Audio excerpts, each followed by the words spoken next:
Howdy, y'all! It's the Burnt Lime here.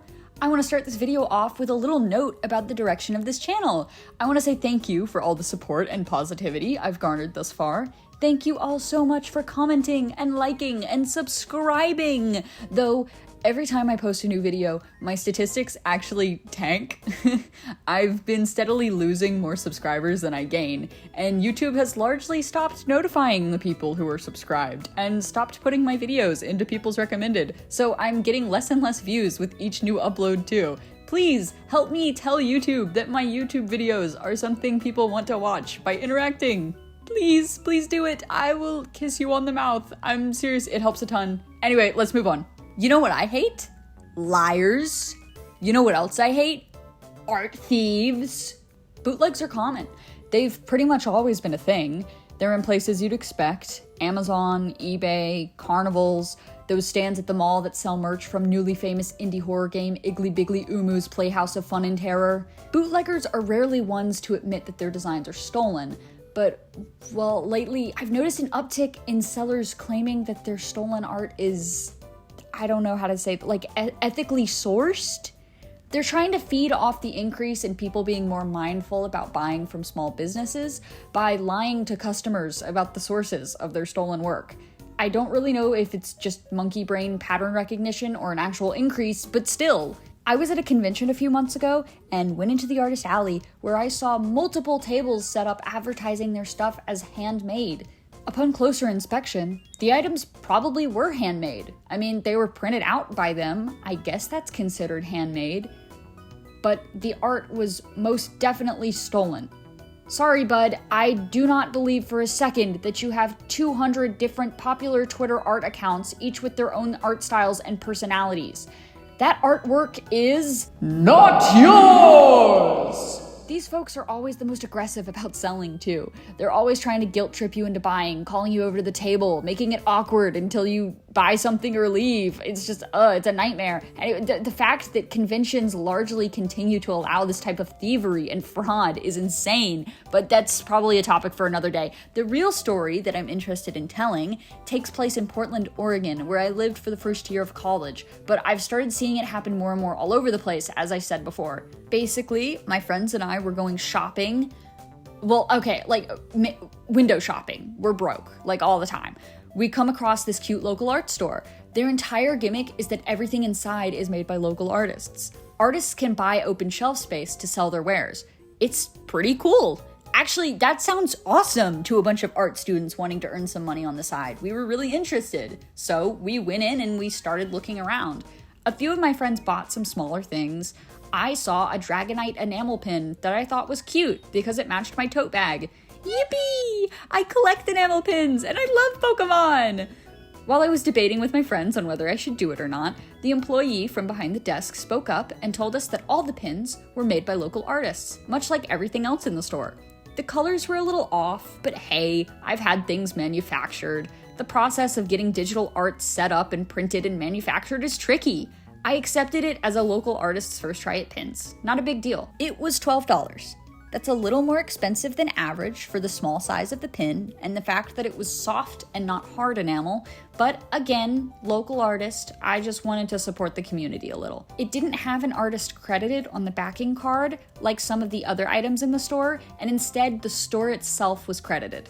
I did end up buying it and put it on my tote bag. Nothing too unusual. Fast forward a few months, I'm on eBay browsing Pokemon enamel pins. There's a few people selling lots of bootleg pins from Temu and AliExpress, as often happens with Pokemon merch, but then, in one of the lots, I recognized the pin I bought. My stomach dropped. That poor artist's design got stolen!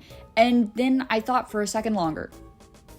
And I Googled cute Dragonite enamel pin. Lo and behold, the same Dragonite pin with the same color defects and low quality enamel is sold all over Amazon, Temu, AliExpress, everything. It's even being sold by Etsy dropshippers. Etsy dropshippers?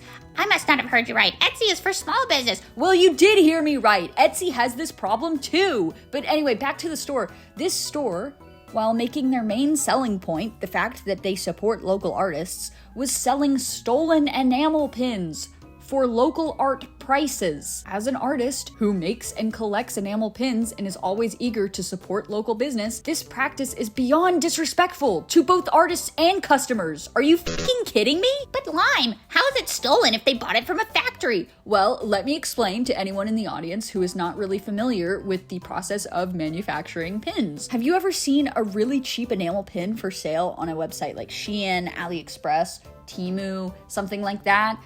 The reason that these Chinese companies can sell the pins so cheap is that they steal designs and pin molds from small artists and mass produce the pins at the cheapest quality possible. If you didn't know, enamel pins are made by making a metal mold of the shape of the pin and filling it in with enamel. So pin molds are kind of important. Anyway, when artists manufacture enamel pins, they almost always have to get them manufactured in China. And so they have to do business directly with a Chinese manufacturer. Some manufacturers, usually the cheaper ones, end up selling the enamel pin's mold once they're done with it. And suddenly, some random factory is mass producing your design in really shitty quality and selling them for just a couple of cents each. This is bad both because they're stealing your art in business, but they're also giving your product a bad name, since when people see the shitty quality of the bootleg, they might confuse it with your product. Basically, if a hard enamel pin is under $8, odds are it's a stolen design. I was pissed off. I felt scammed.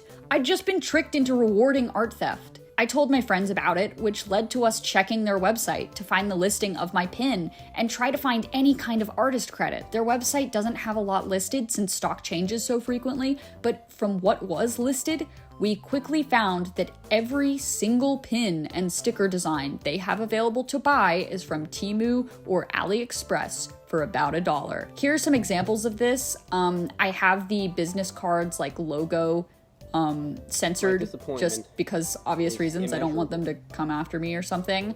But yeah, you can see that it's the exact same pins in the exact same quality straight from Temu and AliExpress. One of your hired artists said their design is stolen by a Chinese manufacturer! It wasn't stolen by a Chinese manufacturer. We were the ones that bought the stolen design. Oh, why didn't you just say that?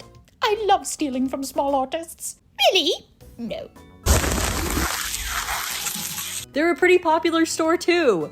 5 stars on Google reviews. I left a review with screenshot proof of their pins being bought from China instead of local artists, but I think Google hid it for suspicious activity since it was the only bad review out of 100 positive reviews. I don't know, I don't really care. I no longer live in Portland, so I can't check out the store for myself, but I'm pretty sure it wouldn't be hard to find other things they're labeling as from local artists that have actually been bought for dirt cheap and mass produced from China. Hi guys, later Lime here. Big update. I called them out on Instagram, and as I was working on this video, they quietly removed every stolen design from their website. Those fuckers knew what they were doing! Oh my god. Skill issue, get destroyed by burnt lime. Between AI art, big business stealing designs, layoffs all around the creative industry, and social media algorithms changing in ways that smother art, please support artists. I know it's annoying to say over and over, but it's important. In fact, you can support me by donating to my Ko-fi. I'm working really hard in college, and sometimes photosynthesizing just isn't enough to keep me full. You'll even get perks in return, like behind-the-scenes content and your name at the end of my videos. If you don't want to do that though, don't worry. Interacting with my videos helps a ton, especially right now. Thank you so much. Have you ever been tricked into buying a bootleg or a stolen design? Tell me about your experience. Tell me. I'll listen or talk to you or something. Also, for my next video, why don't you guys vote on which topic I should do? Because I can't really decide, and I think they're all gonna be fun. So the options right now are the basics of color theory speed run. I stole from Has Been Hotel, I'm a time traveler. Or watching your animation memes. Or it could be critiquing my animation memes, my old animation memes. Yeah, I don't really know how to end this video, so I'm just gonna end it by saying the ever so important, your mother's so fat they didn't call Ghostbusters. Stay Puft Man was all, I don't trust her. In other words, she ate him. Stay Puft Man's big, so that's how we know she's fat, just to clarify. Basketball! Basketball! Yeah, well, your mother is a basketball. I went there, your mother is a basketball. A basketball, she's a basketball.